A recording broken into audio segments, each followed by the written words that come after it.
Here it is written as inflation is described as a situation characterized by a sustained increase in the general price level. A small rise in prices or irregular price rise cannot be called inflation. यही बात मैं बोल रही हूँ कि अगर कोई एक छोटा अमाउंट, जैसे मान लेते हैं जनवरी से फरवरी में प्राइस किसी प्रोडक्ट का इंक्रीज हो गया, उसके बाद वापस से वो फिर से मार्च में सेम प्राइस पे दिखने लगा, तो हम इसे इन्फ्लेशन नहीं बोलेंगे। इसमें भी प्राइस का इंक्रीज हुआ है, इंक्रीमेंट हुआ है, लेकिन ये इन्फ्लेशन नहीं कहलाएगा। इन्फ्लेशन ये तभी कहलाता है जब जनरल प्राइस, ओवरऑल पूरी जो प्राइस है वो इंक्रीज होके सस्टेन रहे, मतलब वो बनी रहे, टिकी रहे, उसी इंक्रीज प्राइस पे रहे, ठीक है। और वो इरेगुलर नहीं होना चाहिए। वो प्राइस इंक्रीज, प्राइस राइज जो है वो स्मॉल भी नहीं होना चाहिए, मतलब थोड़ा सा प्राइस बढ़ गया तो इन्फ्लेशन नहीं बोलेंगे। एक लार्ज वैल्यू में भी होना चाहिए और साथ में रेगुलर भी होना चाहिए। लगातार कंटिन्यूसली प्राइस बढ़ रही है, महंगाई आ रही है, जैसे हम हिंदी में या बहुत ही इजी लैंग्वेज में इन्फ्लेशन को बोलते हैं महंगाई। ऐसा नहीं बोलेंगे कि जनवरी में सब कुछ सही चल रहा था, फरवरी में जो है महंगाई आ गई, मार्च में वापस से सही हो गया, ऐसा तो नहीं होता है। इन्फ्लेशन क्या होता है? It is a persistent and appreciable rise in price which can be called inflation. Inflation का मतलब होता है परसिस्टेंट, मतलब कंटिन्यू रहेगा, लगातार वो जो है प्राइस में राइज रहेगा, इंक्रीज रहेगा, प्राइस जो है लगातार बढ़ती रही। अगर प्रोडक्ट की प्राइस जो है हर साल हर महीने बढ़ रही है ना। जैसे पेट्रोल के प्राइसेस को आप एग्जांपल ले सकते हो, पेट्रोल की प्राइसेस जो है कॉन्टिन्यूसली बढ़ी जा रही है, इंक्रीज होती जा रही है, तो उसमें हम कह सकते हैं कि हाँ बहुत महंगाई आ गई है, इन्फ्लेशन आ गया है। बात समझ में आई? Yes ma'am. ओके, देन आगे क्या लिखा है, कुछ पॉइंट्स लिखे। ये डेफिनेशन आपको सेल्फ लिखना है नोटबुक में। ये लास्ट टॉपिक है और ये टॉपिक इंक्लूडेड है आपके सिलेबस में। The wholesale price index is the most widely used price index as an indicator of the rate of inflation in the country. अगर हमें कंट्री में रेट ऑफ इन्फ्लेशन पता लगाना है, किसी कंट्री का, किसी इकोनॉमी का rate of inflation, inflation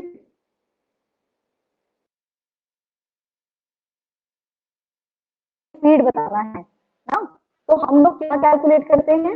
wholesale price index.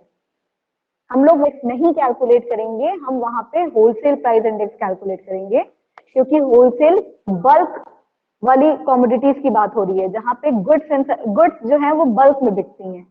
तो उनमें क्या जनरल कमोडिटीज में क्या प्राइस का इंक्रीज हुआ है और लगातार क्या इंक्रीज हुआ है या नहीं हुआ है, ये पता लगाने के लिए, उसका रेट पता लगाने के लिए हम लोग होलसेल प्राइस इंडेक्स निकालते हैं। So we can say that कि WPI is the most widely price index as an indicator of rate of inflation. It is the only general index capturing price movement in comprehensive way and indicates movement in price and commodities in all trade and transaction.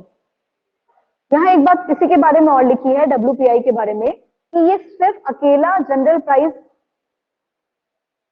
Price index होता है।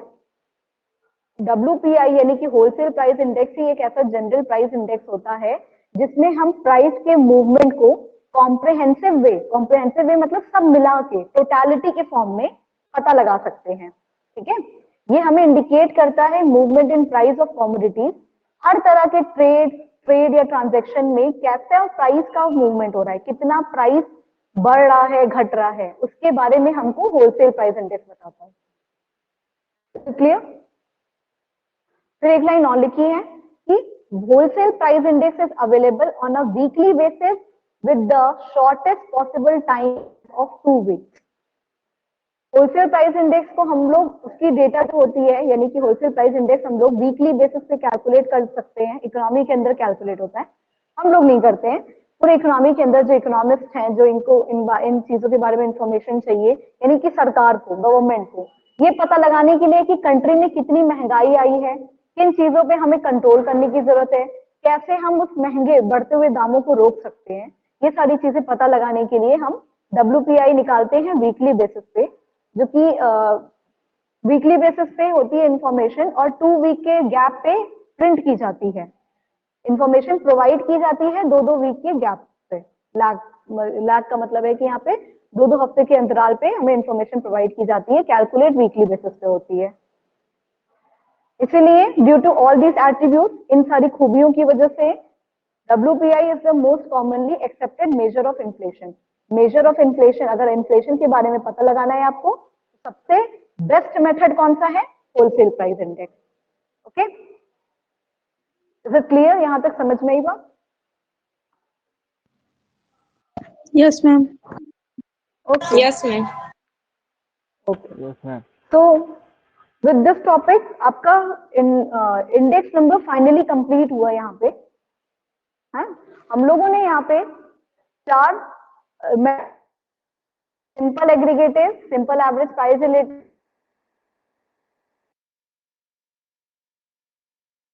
फिर उसके बाद हम लोगों ने पढ़ा था कि कंज्यूमर प्राइस इंडेक्स क्या होता है, फिर हम लोगों ने क्या होता है होलसेल प्राइस इंडेक्स,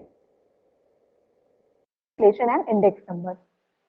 बीच में मैंने आपको एक जगह बताया था कि वैल्यू इंडेक्स नंबर क्या होता है, वैल्यू इंडेक्स, कल उसके बारे में इंफॉर्मेशन दी थी। और वैल्यू इंडेक्स का मतलब क्या होता है? जब हम लोग करेंट ईयर की प्राइस और क्वांटिटी का प्रोडक्ट करके उसको डिवाइड कर दे क्वांटिटी के प्रोडक्ट से, उसे बोलते हैं value index. As I have told you, write that formula also in your notebook. फिर उसके साथ ये चैप्टर कंप्लीट होता है। And I want to give you one homework for your statistics notebook. Just do one thing कि आप अपने notebook में, अभी हम लोग ने सेकेंड टर्म में जितने भी चैप्टर्स पढ़े हैं, जैसे मेजर और उसके बाद इंडेक्स नंबर, ये 3 चैप्टर्स पढ़े। इन 3 चैप्टर के अंदर जितना भी फॉर्मूला हम लोगों ने पढ़ा है, चाहे वो एक्चुअल मीन मेथड हो या स्टेप डेविएशन मेथड हो, हर इन तीनों चैप्टर का हर एक फॉर्मूला आपको उसका नाम लिख के अपने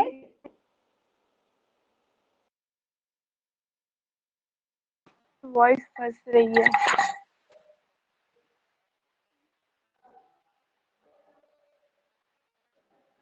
okay, I am repeating once again. आपको क्या करना है, इन तीनों ही चैप्टर की बात कर रही हूं। I am talking about these 3 chapters, इसमें हम लोग I am talking about measure of dispersion, correlation, index number.